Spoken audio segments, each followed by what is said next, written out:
All right. What's up, everyone? Alex Boylan, co-founder of Dream Jobbing. And with me here is Matthew Cole Weiss. We are good buddies. And he's going to do 5 questions with us. Thank you for doing this, Absolutely. Matthew. Thanks for having me. And Matthew has had an awesome career and still having an awesome career here in Hollywood. Writer. He's written for People Magazine to YM to everything else. Yeah. He has directed and he has produced. And you've sold films, you have sold pilots across the board. And right now he's supervising producer over at TMZ. Yes. So, yes, a lot to talk about here. Yeah, for sure. And one of the craziest things is I never ever would have expected to be where I am today. Really? Yeah. I never. That I would never. We've known each other for a long time, and I would not expect you to say that. So let me ask you. First question: how did you break into the business? Well, did you want to break into the business? Yes, as an actor. Okay. When I was in high school, I wanted to be an actor really bad, and so I moved to New York. I went to school, NYU, just in the to study acting and whatnot. And about 2 years into it, I hated it. I just hated the auditioning. I hated the rejection. And then I was like, oh shit, what am I gonna? Oh, I'm sorry. It's all right. It's totally fine. This is reality. Totally fine. I was like, oh, what am I gonna do with my life? And then I loved movies, so I was like, I guess I could try to be a director or something. So I transferred to the film program and, started to learn about it, and then made a short film that did well in the festival circuit, and got me an offer to direct a movie out here in LA, like a $1 million movie. And I was like, Was that scary? Okay. Yeah, well, basically, I was like, I don't think I want to move to LA. And I moved back in with my parents, and they were like, we paid for this education, you're moving. You went to NYU, now you're going to Los Angeles. So I came out to LA, it's been like 18 years. Yeah. Maybe 17 years, and directed the movie, and it's tough. It's a hustle out here, especially for directors and creative people. So I found my backup gig to be as a journalist. Yeah. And that's how I started to write for people. I've written for people in New York Times, Maxim, Details, and I hustled my butt off. I've never taken a journalism course in my life, but I saw it as a great way to make side gigs, but also to give me access to industry stuff, celebrities, actors, producers, things like that. Everything, right? Perfect. It's a great way in. And that's my biggest piece of advice, period, is, you have to think outside the box of how to get to where you want to be. So if ultimately I do want to direct and whatnot, and nobody's handing it to me on a silver platter, I had to think of ways to kind of get around it. And so the journalism thing kind of actually really helped me get to where I am today. So, even just trying to be a journalist here in LA in pop culture and a lot of these different magazines, that's not easy task. So, no. What's been the most challenging part of the business from going from, okay, cool, I'm in LA now, I'm liking to direct, and I want to do more of that directing, and I want to do more of this.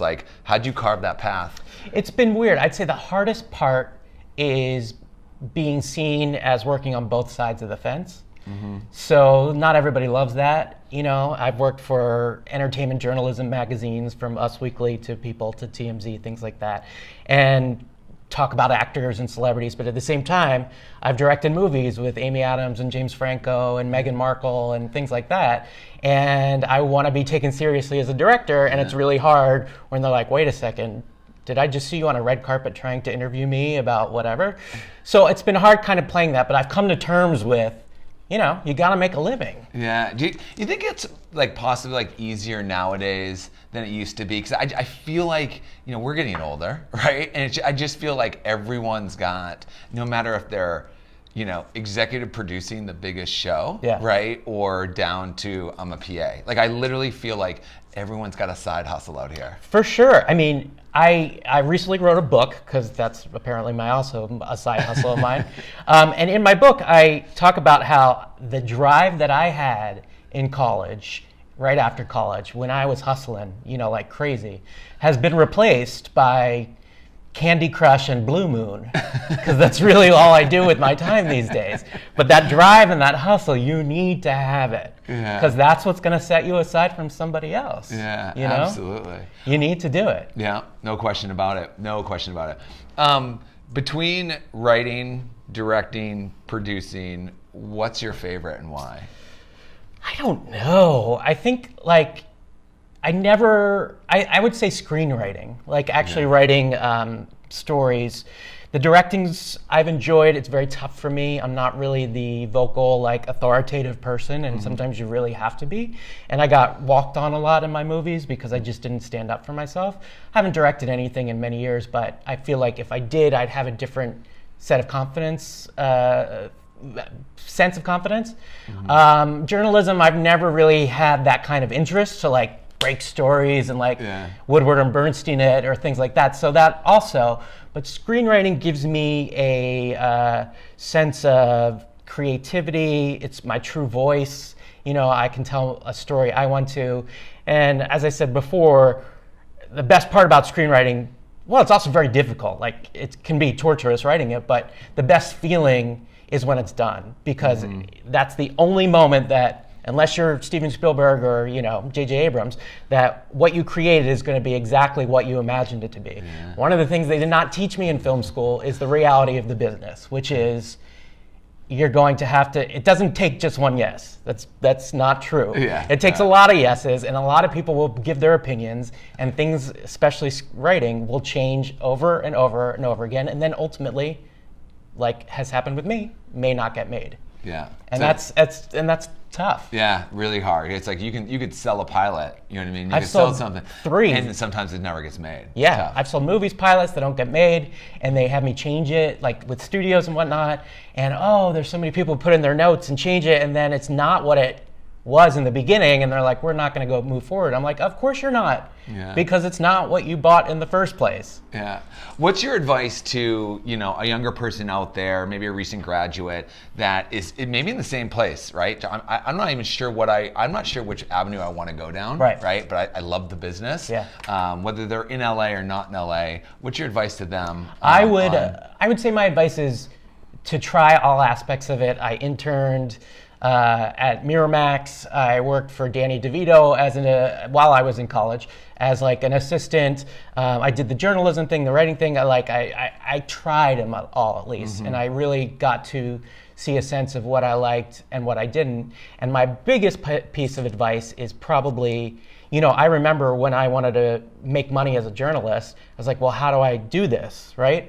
So I literally went to Barnes and Nobles, which probably don't even exist anymore, but looked at every magazine out there, looked at like who was editor or whatever, wrote it down, and then, this was even probably before email, but would write letters and say like, hey, I put it out there, and 99 out of 100 didn't write me back, but then 17 magazine wrote me back and said, okay, and I wrote for them, and I turned that into, and then I did a whole nother round of letters, started writing for Maxim, did a whole other, and then eventually it just kind of did that, so you gotta be on top of it. I think you touched on something really, really interesting that is the factual out here. It's like no matter what part of the business you're in, you're going to be in sales, right? I mean, you think about it. No matter what you're trying to get accomplished, it's like you got to go fish wide. You know what I mean? And just find those like hooks and pull them in. Completely. And you never know where the path's going to lead. Like I'm, as he said, supervising producer of TMZ for 12 years now with a 3-year hiatus. And I love my job, and I'm grateful to do it, and it's interesting, and I write, and I get a good paycheck. But if you had asked me, 20 years ago when maybe even more than that, when I wanted to be this actor and I was auditioning for stuff, like I would never have expected this to be where it is. So awesome advice. All right, 5th and final question. Yes, this sir. comes from one of our Dream Jobber students. What was your favorite project to work on and why? Interesting. I'd say my favorite project to work on was probably, so I did my short film at NYU, which I wrote and directed, which was hard, really hard, and a lot of work. And I wasn't even sure if I wanted to direct. And then I got offered to do this movie out here for the Weinstein Company.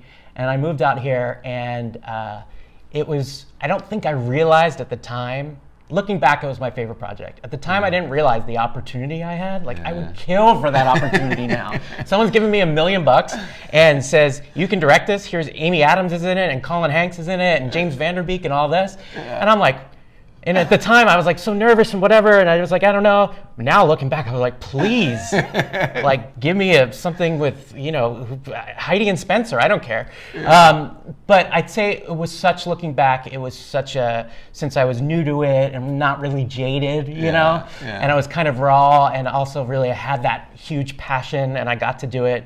That was my favorite experience, you know, and plus working with someone like Amy Adams before they become famous was awesome. And, that's really cool. Or James Franco or Meghan Markle, people like that. Like, I love that aspect. I love working with actors. That's my favorite part of this business. I think I'm very fascinated with actors, either writing about them as a journalist or working with them as a director, or knowing them, or just running out to them, because I take pictures with every celebrity I've ever met, and I have hundreds of pictures out here in LA, and I go, why not? Yeah, totally. Why not? You know, why not? A lot of people have been jerks to me, but a lot of cool. A lot of very cool. Yeah.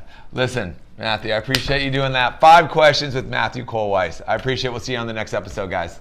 Cheers.